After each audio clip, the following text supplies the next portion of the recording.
I told Congresswoman Greene, I said, everyone here is waiting to see you. They want to hear you. Yeah. Thank you. Well, I was just saying, you know, Sarah and I, we need a whole hour out here with you guys. What do you think? We would love to do it. They are going to keep us on a timer, so I'm going to start off with the first question. And I told you, I'm going to give you an opportunity to respond to these allegations that came up and lies. We saw memes and lies. I showed you one of them, trying to compare your statements to Adolf Hitler. Well, there we go. The laughter from the crowd is exactly right. Well, you know what, Sarah, I take that very seriously. Ever since I've become a member of Congress, I've been the most attacked member of Congress in United States history, and I'm appalled by it, and so is my family, and so are my friends, and so are my district. Being kicked off committees and lied about constantly in the media is disgusting, and all of us are fed up with it.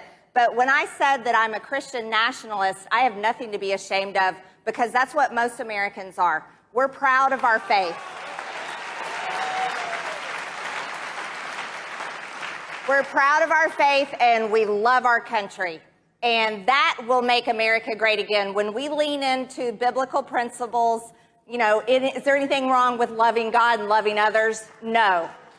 And when we lean in, and the Republican Party is the party that serves America and Americans first, then we really will win, and the Democrats will not destroy our country. So I don't back down from those comments, but I denounce the lying media for what they've said. Enough of it. And you've seen that over and over again. This is an issue that has been first and foremost, I think, ever since 2016 specifically. We saw the nation, you know, in turmoil, political turmoil, the weaponization of our agencies, the targeting attacks on President Trump, as well as other Republicans who supported him. Talk a little bit about that and how that not only affects the members of Congress and how you're going to handle that in the future, but affects the American people. Well, I think it affects all of us. And what I've seen in Washington ever since I've gotten there is fear because of these lies in the media. And look at what we've all dealt with.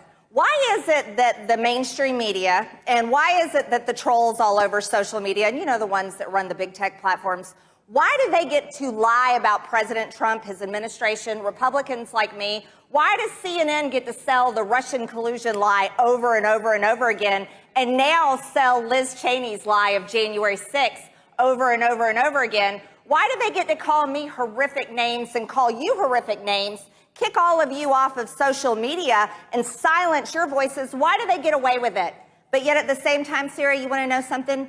Like somebody like Alex Jones, who did say some things, but yet he is being politically persecuted right now and being forced to pay out millions and millions of dollars. And no one agrees with what he said, but what we're tired of is the political persecution. I'd like to know, when the Democrats and the liars in the media and the people that canceled all of you and me on big tech, when are they going to pay all of us millions of dollars, right?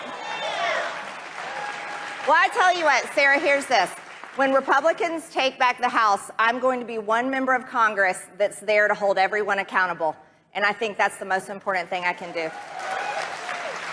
Let's talk about that. When Republicans take back the House, if that happens this November, what are going to be your main priorities? And they're talking about you for oversight right now. Yes. Let's talk a little bit about that. Yeah. Do you guys want to see me on the oversight committee?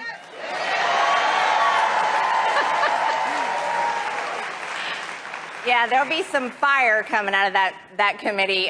Sarah, you have reported on some incredible abuses, just outright breaking laws, horrible things that we've seen from our politicians, and those are the type of things I'd like to go after. Here, I'll just give you guys a few. What do you guys think about Anthony Fauci and Dr. Rachel Levine? Right. Yeah, I think any doctor that practices Frankenstein science that led to the creation of COVID-19, I think he should be fired. What do you guys think? That's a very good point. Yes. Because, and just to clarify for everyone, Senator Rand Paul has been very open about this as well. There's been evidence that the Wuhan laboratories knew that when the virus was released, it would go across the globe. Now there's evidence that NIH funded Wuhan laboratories. Absolutely. So what you're saying is accurate. Are you saying there will be consistent and absolute oversight over what happened? Are we going to get to the truth, what happened with China and the NIH? Yes, absolutely. Not only do we need to get to the truth, we need to hold them accountable. If they can have a fake January 6th committee that is persecuting President Trump's administration and staff, innocent people, and if they have a judicial system, a Department of Justice, and an FBI that has led to the persecution of American citizens that did go in the Capitol on January 6th, but now they're being held in jail still to this day, that they need to be held accountable. We can't be the Republican Party that just talks the talk on the campaign trail anymore, Sarah. We have to be the Republican Party that delivers.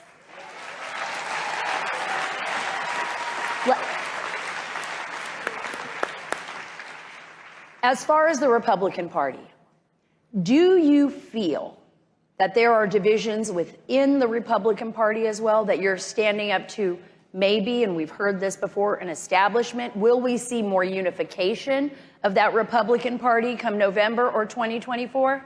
Well, I will tell you this, and I've always been open and honest about it. There is a civil war in the GOP. But I'll tell you what, Sarah, I lean into it because I know that iron sharpens iron, and there's one way to resolve our disagreements. And that's by fighting it out inside in our meetings and in our offices. And that's what we've been doing. We've been doing it for months. But here's what I really want to see from our Republican conference. Like I said, our voters, and I've been saying this, our voters and our donors and everyone that supports the Republican Party, they aren't going to support us if we do not stop what's happening to America.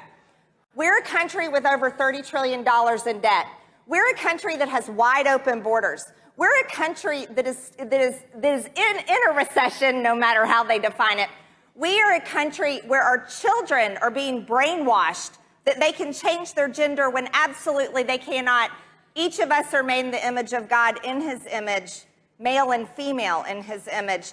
And if we're the Republican Party that is willing to not only close our borders to the daily border invasion, if we're the Republican Party that isn't capable of stopping the crime and putting criminals in jail, if we're the Republican Party that isn't capable of defending children and protecting them from genital mutilation, puberty blockers, and just outright perverse teachings in our taxpayer-funded schools, then what kind of party are we?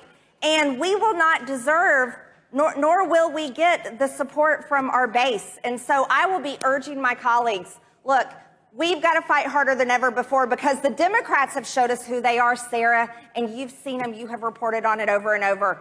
Oh, and yeah. We have to stop them. You brought up a great point. Yeah, she brought up a very good point here. Seeing who someone is. It's important that certain positions in government carry certain qualities. Now, I'm not going to put you completely on the spot here as for House Speaker, but what are... Right? I mean, you can go there if you want. But what are the qualities that you look for in a Speaker of the House? What I'm looking for is fearless leadership. I'm looking for a speaker that's not going to be pushed around by the lobbyists and the corporate PACs because I don't take their money. And I'm looking for a speaker that is going to think about those small business owners the same way they think about the corporate owners and the same way they think about the janitors, the truck drivers, and the factory workers.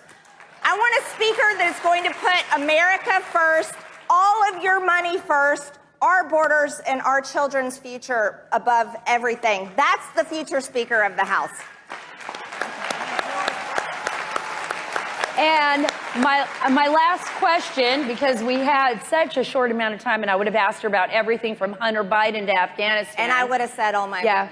What is your advice What is your advice to your base in Georgia, to the American people, about these midterms and how important it is for each and every one of us to be involved in the political process? Do you have any advice for them? Absolutely.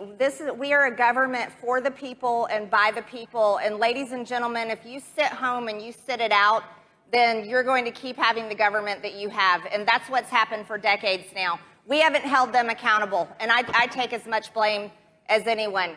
What you have to do is you have to show up and vote, even if you don't trust your elections.